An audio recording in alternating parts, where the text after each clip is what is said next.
Hello, and welcome to the director's commentary for The Flame and the Flood. My name is Forrest Dowling, and I was the designer on the game, and you're going to be hearing a bunch from me throughout the game, wherever you see these little glowing cassette tapes. First off, I wanted to introduce some of the other voices that you're going to be hearing from. So without further ado, let me hand it off to Sync. Hey, I'm Scott Sinclair. I was the art director on the game and a founder at the Molasses Flood. And my name's Gwen. I was also a founder at the Molasses Flood, and I did the animations, the effects, and so forth for the game. Hi, I'm Chad, and I'm also a founder of the Molasses Flood, and I am the environment artist on the game. My name is Damian Isla. I was one of the 2 engineers on this project, and I focused on a bunch of the river generation, the AI, some control stuff, the Mac port, all kinds of things. With only 2 engineers, you end up having to cover a lot of bases. So anyway, without further ado, feel free to run around this opening camp, look for the cassettes, frob them, as we say in the game design world, and listen to the commentary.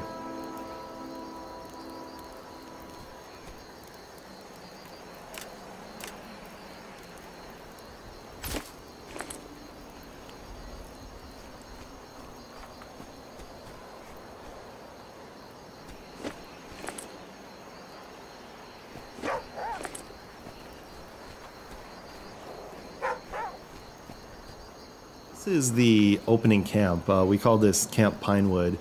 This is kind of the continuation almost from the menu, which I think is kind of where the camp actually starts, and that was something that early on we were trying to do, is join the menu with the game. Trying to make the main menu a piece of the narrative, actually have some meaning, and kick off our mysterious story where you get a little glimpse of this unknown dog, Aesop, and this backpack, and how that's actually delivered to your player character. And I really wanted to have that be an extension of the starting island and the initial quest, the main menu, that is. Yeah, one thing that we wanted to do right at the start is kind of, you're always looking to sort of to raise questions and to give the player something to think about, while also giving them enough information to drive them forward. And I think that that's sort of like the big driving goal of these early moments, with the dog, the fire, the skeleton, the bag, the radio, was just, okay, so you're alone, you're in the woods, you've got this radio, there's a signal, but you don't know what it is, and there's this mystery, like, where did this dog come from? There's a glimpse at the backpack, and it's got this patch on it that, if you've played all the way through the game, you'll know what that means in the end. Yeah, that was sort of where we started out, with trying to kind of raise all these questions while giving you just enough kind of meat to get you rolling. So that was sort of one of the big goals. Gave us an interesting skin for those necessary evils, like the loading screens and streaming time and whatnot. That those bits and pieces along the way to the player finally getting control of the character for the first time, like had a bit of meaning.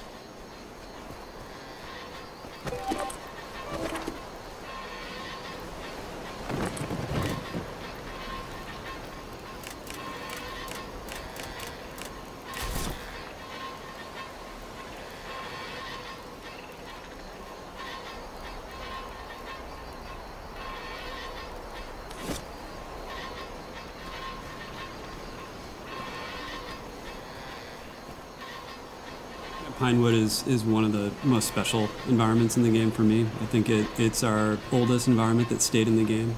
Like, we built a version of it for Kickstarter, and it became kind of our staging area for all of our new assets over time. When the new foliage and the new trees, cabins, all that came in. The iteration on how to light and what to do with the atmosphere, I think there are hundreds of different versions that we could go back to of Camp Pinewood, and pretty happy with the way it turned out. Yeah, I think it's an example of the identity and character that we kind of wanted to place onto every location in the game, but that became tougher with procedural generation and the scope of the project. But Right. Yeah, I think it's a great example of a place, with an identity. Yeah, it's kind of our and its own character.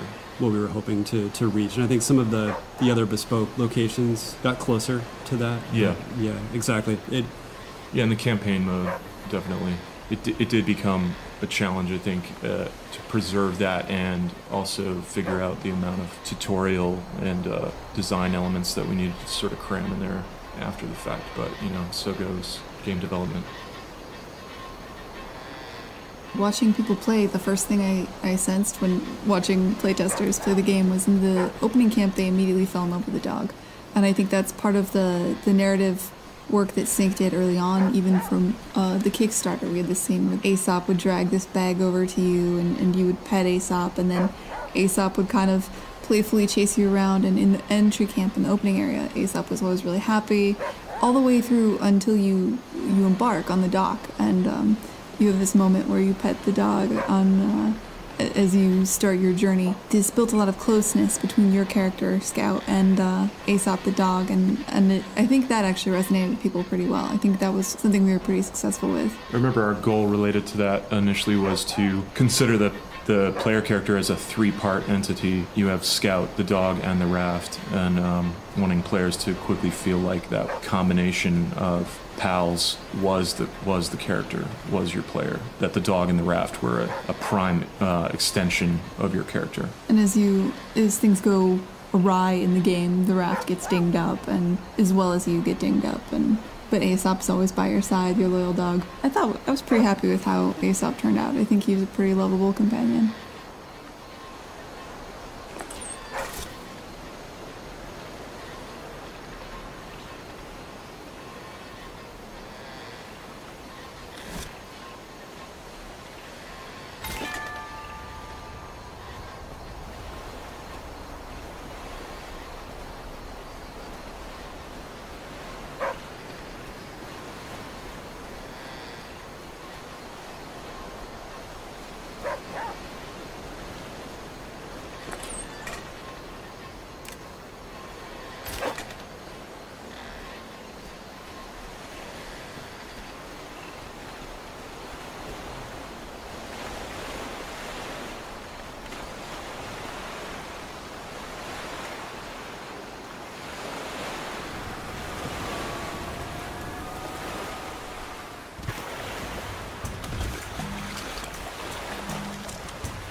So one of the most fun parts about being an animator on this project is every now and then I would just get a really awesome model from Sync, and I'd think to myself, how can I push this and how can I have fun with this? And I remember this raft for the character when we first got it. I think everybody was imagining it would be this static raft. And I remember early on we were trying to come up with a way to transition between when you were on the river and when you were on land. And we needed some kind of visual to cover that up. And so I kind of made this docking animation, and I was like, trying to figure out, is there going to be a rope on every dock that you tie to the raft? And then I just rigged up the raft so that the tire could come off and you could throw the tire over the dock. And as I did it, I thought to myself, oh no, Sanky's going to kill me. I totally messed up his model to do this and probably stretching it. And he was like, he liked it. And that was kind of the beginning of the raft becoming a bigger and bigger thing. We certainly didn't think in modeling or in the concept phase of creating that raft would be so modular or dynamic, and it was really cool to see Gwen work her magic through rigging and animation to make that thing come to life. The way it would rock, the way the planks would come off, the way the tire was used.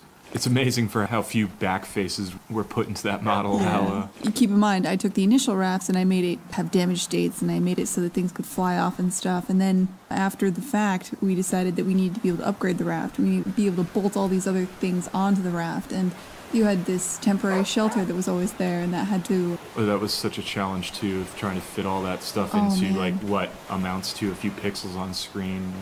Yeah, Sync crushed it with that stuff. Animating the raft is probably the most fun I've had across this game, because between like the marina animations, the hit reacts, and the stuff flying off the raft. Definitely above and beyond what I thought we were going to end up with. I think it turned out pretty well, and it was a really fun collaboration with me and Sync. I really enjoyed doing that.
Yeah, so one of the things early on, we were just starting the project, we were looking for mood and inspiration, and that meant, looking at books and films and whatnot. And one thing that we started was, I think, a Spotify playlist, and we were just picking out different musicians and whatnot. And there was a guy, William Elliott Whitmore, that I really liked. He had an album called Field Songs, and it was just this very gravelly kind of country folk acoustic guitar stuff.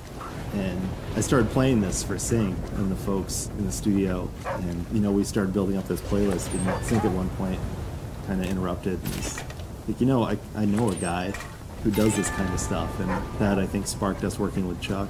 I think hearing that playlist initially, I think it was immediately apparent that was the direction we wanted to go, at least for me. I don't remember how far along we were, what reference point we were at when we decided to go for the Southern Wilds thematically. I think it was pretty early. I think we sort of zeroed in on that pretty quickly. Like, it was sort of Survive, River, and then we kind of zeroed in on the South. Yeah. I think going into this, we knew audio was going to play a huge role, especially having come from Irrational and knowing how much that can do for you. Yeah, I mean, I do remember some of our early conversations with Chuck about it, and I feel like super fortunate that we were able to work with him. And I know, Sync, you have quite a lot of history. Yeah, so Chuck Reagan is a longtime friend of mine, met in college, played in bands together, toured together. And the evolution of his career led him to be producing music that, fit the bill, like, to a T, what we were looking for. And it was just a natural, obvious collaboration to kick off. Couldn't have worked out better.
Ah!